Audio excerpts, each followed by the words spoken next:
안녕하세요. 오빠가 알려주는 투자 이야기입니다. 주식 투자로 무조건 돈 버는 방법 두 번째 영상입니다.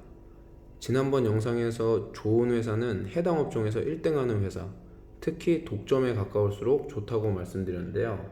그리고 1등 기업을 찾을 때는 본인이 잘 아는 분야에서 찾으시는 게 좋다고도 말씀드렸습니다. 당장 시장이 작더라도 상관이 없습니다. 대부분의 사람들은 모르고 소수의 몇 명만 알고 있는 상황이라면 더욱 높은 수익률을 기대하실 수 있을 거예요. 왜냐하면 시간이 지나면서 해당 시장이 커지고 회사도 규모가 커져서 사람들이 알기 시작하면서 투자자들의 돈이 몰릴 거거든요. 당연히 초반에 투자를 했기 때문에 많은 투자자들의 돈이 몰리기 시작하면 주가가 그만큼 더 오를 확률이 높다는 거죠. 그러면 어제 영상에서 말씀드린 대로 오늘은 좋은 회사를 고르는 간편한 툴을 소개시켜 드리도록 하겠습니다. 제가 학교에서 배운 거를 거의 다 까먹고 기억하는 게 몇 개 없는데 그나마 몇 개 남은 것 중에 하나예요. 졸업한 지 10년이 넘었는데 아직까지 기억하는 이유는 첫 번째 그다지 어렵지 않고 두 번째는 졸업한 이후에도 지금까지도 종종 활용하고 있는 툴이기 때문입니다. 이 경영학 수업을 들어보신 분들은 아마 아실 거예요. 전략에서 유명한 분이 몇 분 계신데 그 중에 마이클 포터라는 분이 계세요. 이분이 유명해진 계기가 Five Forces라는 분석 모델 덕분인데 오늘은 이 모델에 대해서 설명을 드릴게요. 어려운 내용은 아니니까 그냥 편하게 들으시면 됩니다. Five Forces라는 분석 툴은 뭐냐면 산업을 5가지 측면에서 분석을 하는 거예요. 제가 먼저 좀 그림을 그려볼게요.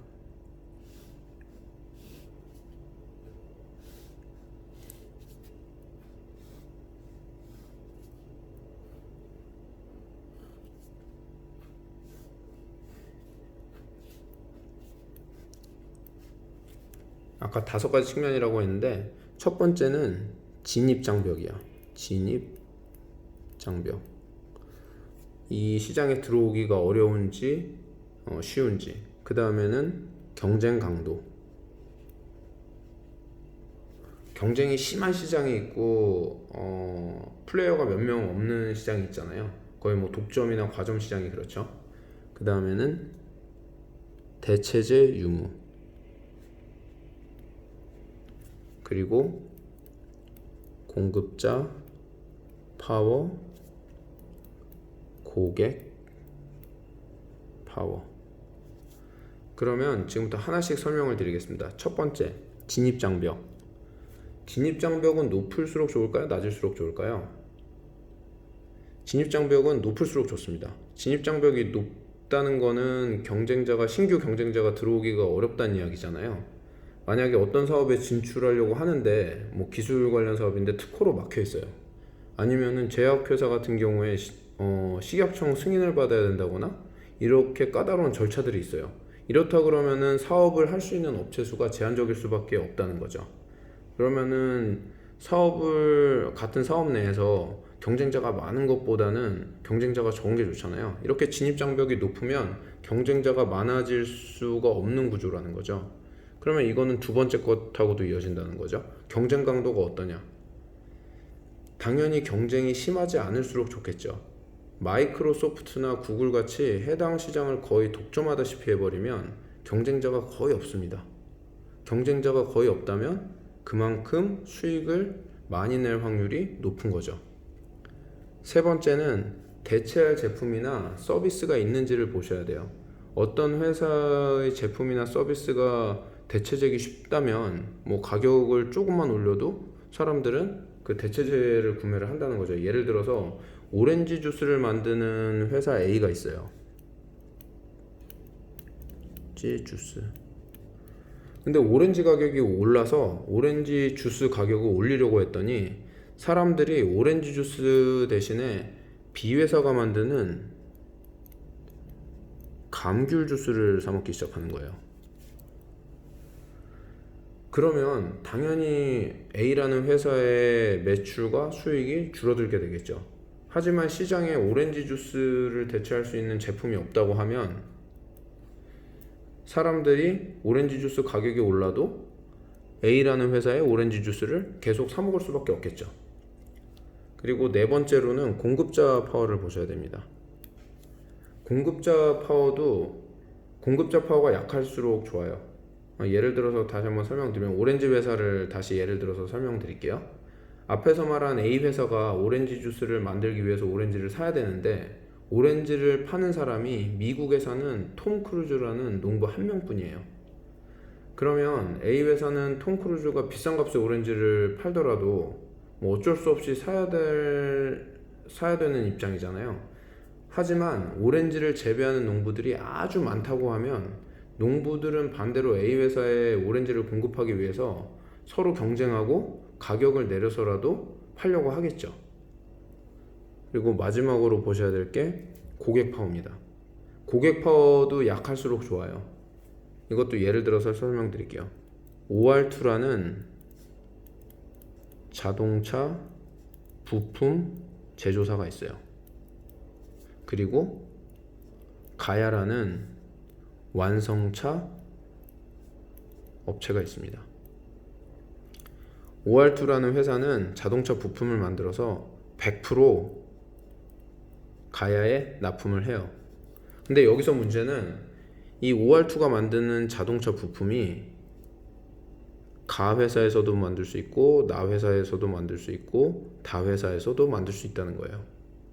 어느 날 가야가 와서 OR2한테 요청을 합니다. 자, 자동차 부품 가격을 20% 낮춰주세요. 이 요청을 들어주지 않으면 다른 회사에 가서 사겠다고 해요. 그러면 OR2는 망하는 거잖아요. 유일한 고객이었는데 다른 데서 산다니까. 그러면 어쩔 수 없이 OR2는 가야가 요청하는 가격이나 요구를 받아들일 수밖에 없는 거죠. 그러면 당연히 그만큼 수익은 줄어들게 되는 겁니다. 제가 그 5가지 산업 분석 툴에 5가지 기준에 대해서 기준을 놓고 분석하는 것을 설명드렸는데요. 다시 한번 정리를 드리면 진입장벽은 높을수록 좋고 경쟁 강도는 낮을수록 좋고 대체재는 없을수록 좋고 공급자 파워 낮을수록 좋고 고객 파워 낮을수록 좋습니다. 그러면은 이거를 기억하시면서 한번 카카오를 분석을 해볼게요. 진입장벽은 어떨까요? 카카오의 진입장벽 높겠죠. 이미 카카오가 국내 메신저 시장을 장악한 상태에서 만약에 제가 유사한 서비스를 만들어서 출시를 했어요. 이거 성공할 수 있을까요? 성공 확률은 희박하겠죠. 심지어 제가 아니라 자금력이 풍부한 대기업이 메신저 출시를 해서 마케팅으로 엄청나게 돈을 붓는다고 해도 이미 이 카카오가 장악한 시장을 뒤집기는 힘들 거예요. 그러면 경쟁은 어떨까요? 당연히 낮겠죠. 국내에서 경쟁할 만한 서비스가 뭐가 있을까요? 라인, 왓츠앱, 위챗? 이 다른 나라에서는 몰라도 국내에서 다른 서비스가 카카오를 이기는 건 상당히 힘들어 보입니다. 그럼 대체제를 한번 볼까요?